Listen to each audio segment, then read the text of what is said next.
Galera, se inscrevam no canal, ativem o sininho para receber os próximos vídeos, deixem o gostei e compartilhe para os seus amigos. This is the siege upgrade screen, and this is how you will start and set up each of the fort assaults.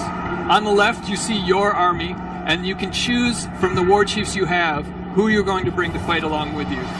On the right, however, you see Ogbar's army, and this basically lays out the things that Ogbar and his army are bringing to help shore up their defenses. In this case, Ogbar has changed the wooden walls of the fortress into stone walls. They don't light on fire, and they're really hard to knock down. The next war chief down has brought fire spouts. So as we try to break these walls down so our army can flow in and help us take victory points, they're going to be dropping fire on them, and our guys are going to die by the hundreds. The third war chief has brought in a number of defenders, and for those of you who played the original Shadow, these are the shield guys that are a bit of a pain in the ass. We're going to have to get through a lot more of them because their army is going to be full of them. And last, we have the fiery siege beast that we're going to have to do. This is the artillery on all of the walls. And they're going to be dropping firebombs down on us while we're trying to take out these walls. Luckily, each of our war chiefs, we're bringing in poison spiders.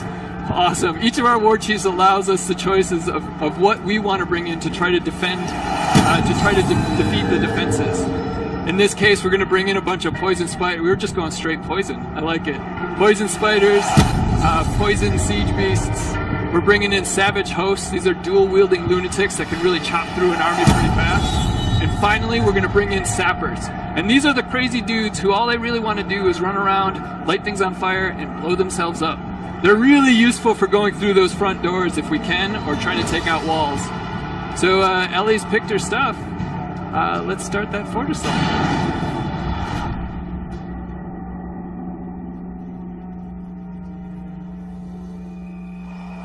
Ooh, spooky. That's nice. So this is a Mystic Stronghold. It's level 108. That is based on the War Chiefs and the Overlords levels. You see our sappers in the background ready to go. Blowing balloons up. We see the first set of walls we're going to have to get through.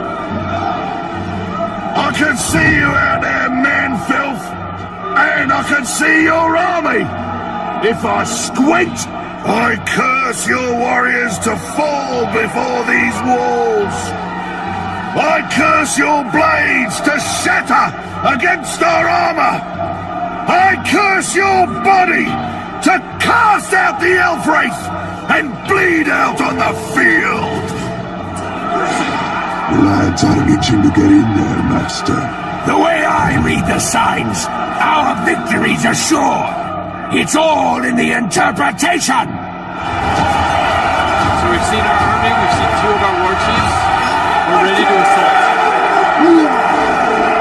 At this point, Ellie can do whatever she wants to try to take down these walls and help her army get into the fortress. Each of the AI types will have a specific thing they want to do. The sappers are heading straight for that front wall to try to blow it up. In our case, we're going to use some of the wraith power to get in a little bit quicker than the rest of the group. The spiders have already been here. All of these guys are poisoned by spiders currently.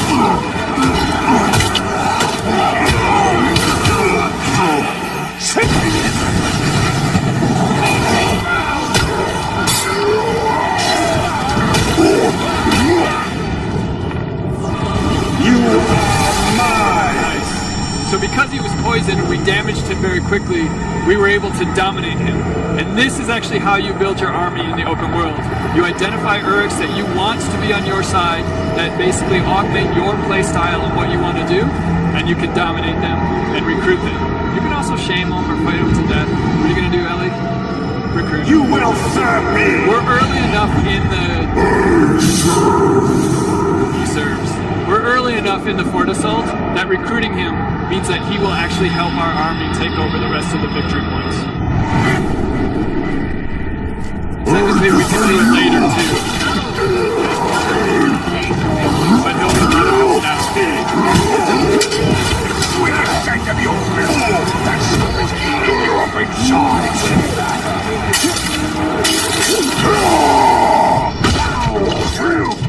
You're gonna die here!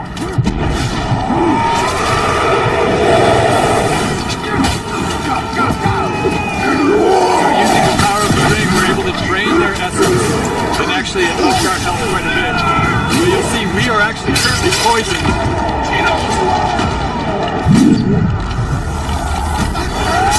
Those spiders are a bit indiscriminate.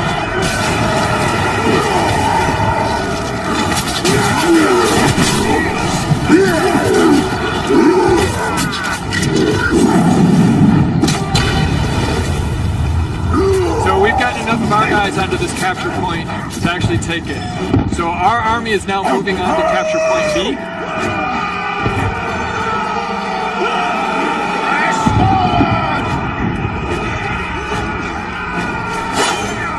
These dudes are bad. I found him!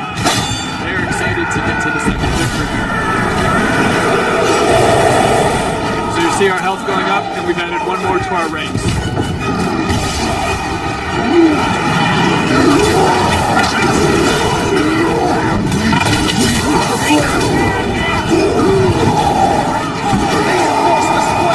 Actually, our war chiefs have pretty much cleared this victory point pretty quickly.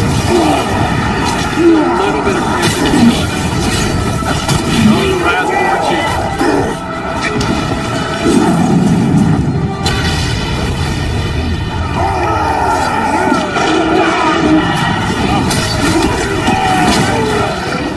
You still have work to do on this fortress if you plan on taking us out. Did you really think I'd leave you be? And let you run amok? I believe Conflict the Rash actually has rashes. That's pretty good.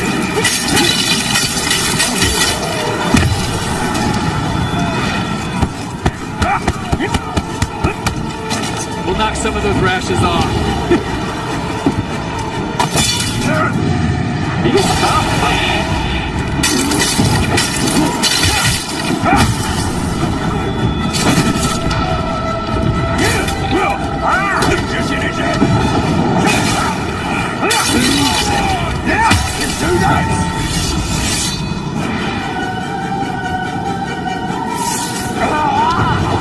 One of the other things we've added to Shadow of War is a loot and upgrade screen, and this actually allows you to change your gear to your playstyle, both pluses and minuses. In this case, we got a Warhammer, but it's a little lower from a ranged attack standpoint. However, one of the things we can do is that each of the pieces of loot that are dropped by an epic, rare, or legendary orc actually has an upgrade path.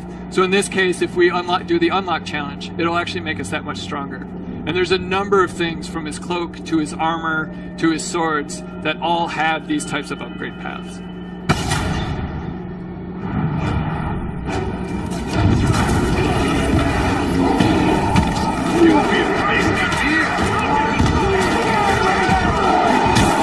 And our guys are they're swarming that victory point. That's great.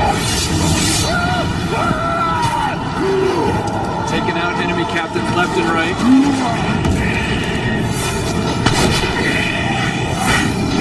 Oh, and this is the hammer. So now our ranged weapon is the Pelgrimor's hammer.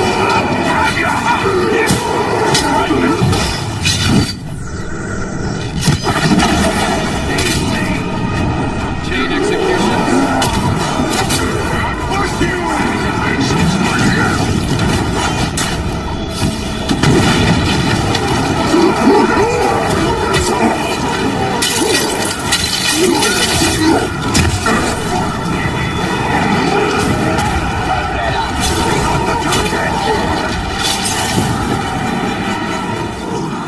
I still have strength yet!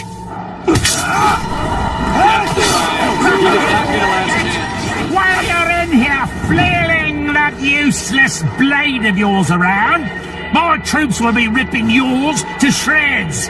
Come on, Tark. Time to show you how we hold our ground.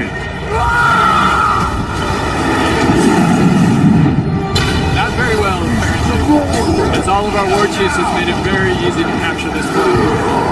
We do have to defeat the one last remaining. There we go.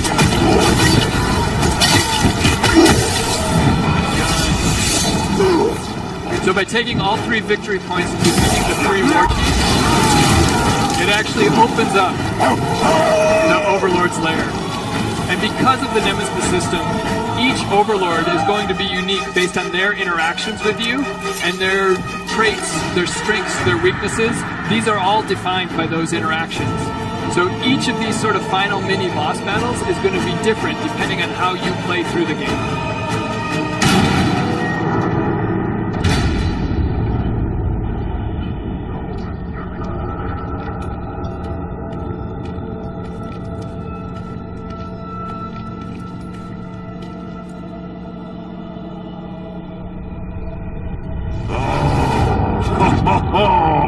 We shall feast on man offal tonight! This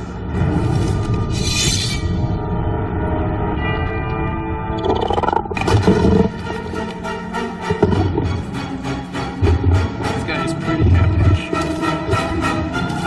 With the rare Karagor, should be pretty fun.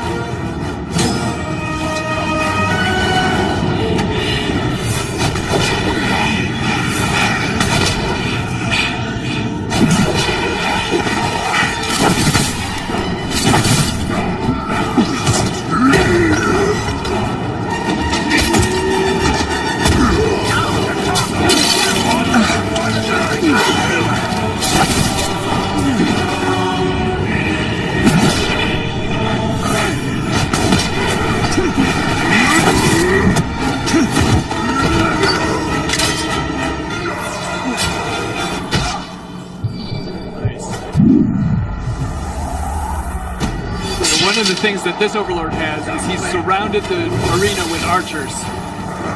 So the combat brand helped a lot because Ellie was just about to die.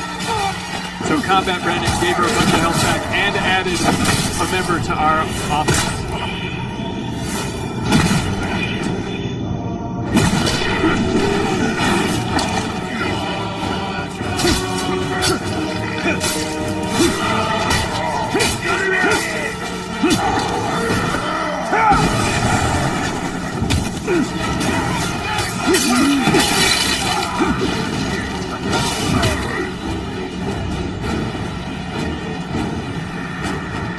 Strategic retreat. I think taking care of some of these guys might be a good idea.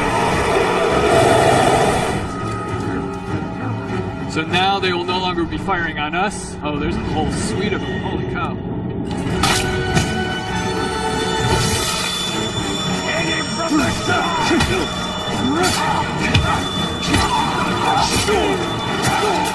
Yeah, these guys would have caused some problems if we were to let the fight go a little longer.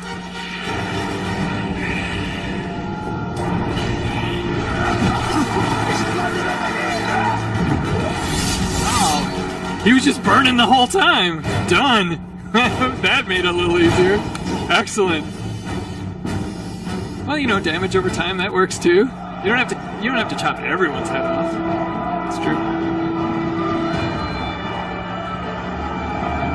We fought and suffered, but still we stand. There is a new power in Mordor. You! In the days ahead, we will fight other battles and claim other fortresses. But starting today, Mordor belongs to you! Mordor belongs to the Bright Lord! So by defeating the Overlord and taking over this fortress, we have basically taken this region over from Sauron. So you'll see it turning blue. This is not going to make Sauron happy. The other thing we get some Mirian, we get some XP, and then our army went and collected up all of the pieces of gear that were dropped. But the most important thing here is that this region's now ours, and we're going to have to defend it from the same type of attacks that we just laid waste to it. So in order to do that, we want to put in somebody strong and awesome into the Overlord spot. Each of the Overlords is going to change how the region acts, the types of things you can do in the region, the types of loot you get out of the region. That dude is ugly as sin and has a bone on fire, so why don't we make him our Overlord? Because everyone wants a big slob with a fiery bone as their Overlord. So Aslar the Gluttonous, looking good. So by putting in an Overlord and adding our war chiefs, we are now ready to defend this fortress from Sauron and all of his hordes and hordes of orcs. And also, Ellie is ready to go explore her own region and identify a number of things that she can do with it. But for you guys, that's the end of this demo. Thank you very much for coming, and I hope you have a great E3. Thank you. Oh, and exit this way.